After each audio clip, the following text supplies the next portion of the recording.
Hai adik-adik, kalian udah pada tahu nggak pernapasan pada ikan bagaimana? Jika belum, yuk kita belajar bersama untuk mengenali pernapasan pada ikan. Tapi sebelumnya, kenalin dulu, namaku Nemo, dan ini teman-temanku. Hai, aku Dori. Halo, namaku Destin. Halo, namaku Belly. Sebelum kita mulai belajar, mari kita simak petunjuk di bawah ini. Pertama, perhatikan kotak berwarna biru yang berisi angka di setiap percakapan. Angka tersebut menandakan urutan percakapan dari awal, baik itu percakapan pertama, kedua, ketiga, dan seterusnya ya. Kedua, angka yang dilingkari seperti gambar di samping menandakan nomor halaman dari cerita. Ketiga, baca dan cermati komik mulai dari sisi kiri ya. Kamu juga bisa membaca komik ini bersama teman dan orang tuamu. Selamat membaca! Nemo sedang berada di atas permukaan air sambil memandang ke arah daratan. Nemo ingin sekali hidup di daratan agar bisa menikmati pemandangan kota yang megah. Dori, aku ingin sekali hidup bebas di darat. Bagaimana kalau kita tanya pada Destin dan Belly? Hai Destin, hai Belly, kami mencari kalian. Hai Destin, hai Belly.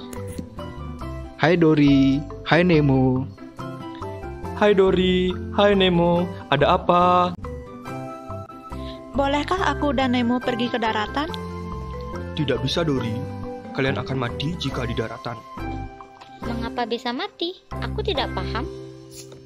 Karena kita adalah ikan yang bernafas dengan insang. Bisakah kamu menjelaskan bagaimana pernapasan pada ikan, Destin? Baiklah Dori. Aku juga belum mengerti tentang bernafas dengan insang. Ayo kita belajar bersama. Ayo kita simak. Ikan adalah hewan yang hidup di air dan bernapas dengan insang, sehingga disebut dengan Pisces. Ada 3 bagian dari ikan. Yang pertama adalah rigi-rigi insang, yang kedua lengkung insang, dan yang ketiga filamen insang. Yang pertama, rigi-rigi insang disusun oleh beberapa tulang yang gunanya menyaring air. Yang kedua, lengkung insang disusun dari tulang rawan. Dan yang ketiga, filamen insang disusun dari banyak lembaran tipis yang disebut dengan lamela. Apakah fungsi insang hanya sebagai alat pernapasan saja? Tentu saja tidak. Insang memiliki fungsi lain, yaitu pertama mengatur keseimbangan larutan, yang kedua mengatur regulasi ion, yang ketiga ekskresi nitrogen, dan yang keempat menyaring makanan. Oh, jadi seperti itu ya. Lalu, bagaimana proses pernapasan pada ikan? Ini dia penjelasannya. Pertama, ikan selalu terlihat membuka dan menutup mulut bergantian, dikarenakan mereka sedang bernapas dengan insangnya.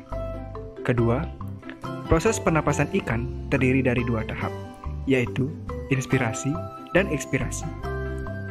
Pada tahap inspirasi, saat ikan membuka mulutnya, tutup insang akan menutup sehingga air masuk ke dalam rongga mulut. Kemudian pada saat ekspirasi, saat ikan menutup mulutnya, tutup insang akan terbuka sehingga air mengalir keluar dan pertukaran-pertukaran gas akan terjadi. Umumnya, ada 2 macam bentuk insang. Pertama, insang dengan opersulum atau tutup insang. Insang ini biasa ditemukan pada ikan gurami dan bandeng. Kedua, insang tanpa opersulum atau tutup insang. Insang ini biasa ditemukan pada ikan hiu dan pari. Bentuk insang pada ikan juga disesuaikan dengan jenisnya ya. Ternyata seperti itu kita bernapas ya, Nemo. Kenapa kamu terlihat sedih, Nemo? Bukankah jika kita di laut juga bisa mati? Laut sudah tercemar karena sampah. Bahkan paus pun mati akibat sampah plastik. Kita juga bisa mati keracunan akibat limbah. Ayo, jaga lingkungan kita. Ikan akan hidup dan tetap bernapas jika lautan bersih. Kamu juga akan tetap pintar jika mengonsumsi ikan yang sehat. Jangan buang sampah sembarangan ya. Suara apa itu? Lari Dori!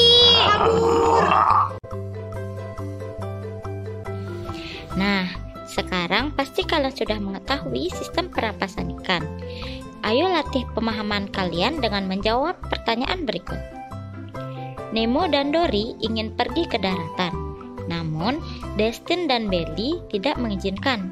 Alasannya karena mereka adalah ikan yang bernapas dengan insang. Apakah kalian ingat bagaimana proses pernapasan pada ikan dengan menggunakan insang? Jika lupa, ayo baca kembali komik dari awal. Kakak punya pantun nih buat adik-adik sekalian.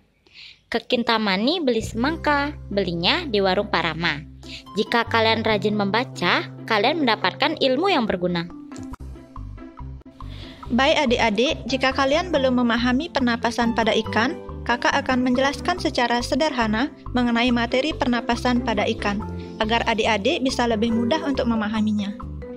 Ikan adalah hewan yang hidup di air dan bernapas dengan insang, sehingga disebut dengan pisces. Insang terdiri dari, pertama, rigi-rigi insang disusun oleh beberapa tulang yang gunanya menyaring air. Kedua, lengkung insang disusun dari tulang rawan. Ketiga, filamen insang disusun dari banyak lembaran tipis yang disebut lamela. Fungsi insang diantaranya, pertama, sebagai alat pernapasan pada ikan. Kedua, mengatur keseimbangan larutan, asam atau basa. Ketiga, mengatur regulasi ion. Keempat, ekskresi nitrogen. Kelima, menyaring makanan. Proses pernapasan ikan terdiri dari dua tahap, yaitu inspirasi dan ekspirasi. Inspirasi adalah saat ikan membuka mulutnya, tutup insang akan menutup sehingga air masuk ke dalam rongga mulut. Ekspirasi yaitu saat ikan menutup mulutnya, tutup insang akan terbuka sehingga air mengalir keluar dan pertukaran gas akan terjadi. Nah, jadi itulah materi tentang pernapasan pada ikan. Semoga materi ini dapat bermanfaat bagi adik-adik. Dan Sampai jumpa.